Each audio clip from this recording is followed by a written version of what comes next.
some flavor packets in my water. So avoid bringing sugars and carbs home from the store. I always talk to my clients about, if you're going to bring it home, it's probably going to get eaten in the home. So just be really cautious of what you're putting into your grocery cart. In my one-on-one coaching program, I bring my clients through a kitchen inventory. So this is where they take a really close look at what is existing in their kitchen, what they can get rid of. Maybe they have a special shelf for things that are sort of off limits. So that's a very important first step, is to really take a step back and take a look at what is in your kitchen. So put a comment ready in the comments below if you're ready to break that sugar addiction. This is a really tough step, but it can be done. So number 2 cause of belly fat and how we can get rid of it are imbalances in our hormones. So our estrogen levels, our cortisol, our thyroid levels, these can all be really closely tied to our belly fat because they are tied to insulin resistance. So when we move through into that insulin resistance because of that, anti-inflammatory eating is a huge focus of my program because it really helps to balance those hormones out. So all the hormones need to work in harmony. When there's an imbalance in one, there tends to be an imbalance in the other hormones. So, for example, if we are chronically under stress and our cortisol levels are through the roof, it's going to be very, very hard for insulin to do its job.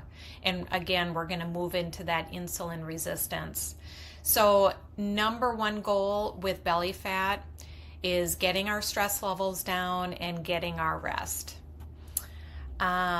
So again, when we're in that constant fight or flight with the cortisol levels, what our bodies do is they go into protection mode. So they're very smart. When we're highly stressed, it's like, let's store some fat.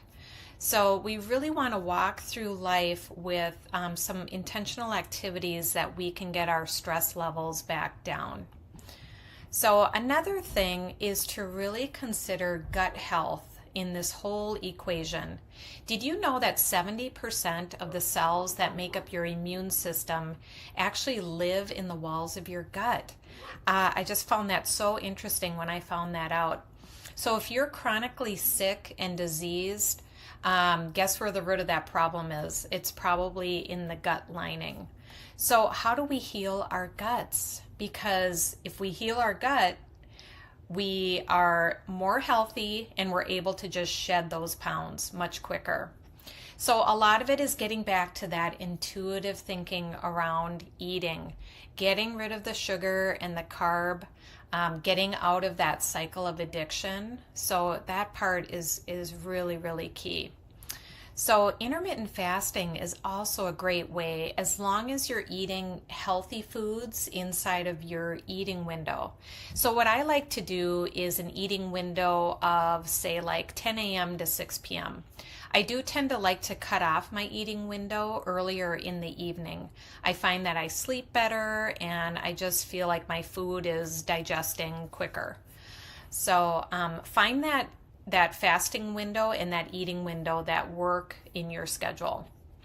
So belly fat is one of the biggest drivers of heart disease, type 2 diabetes, and honestly just full body inflammation. So when we have belly fat, it's really an indicator that we have deeper layers of visceral fat, and it's a really important thing to get a handle on, especially in midlife. So even something like premature aging, that can actually be caused by this insulin resistance and this visceral fat. So I don't know about you, but I want to stay younger longer. It's pretty amazing how our bodies are created truly like a symphony. So every player needs to work in harmony with the rest. So I've said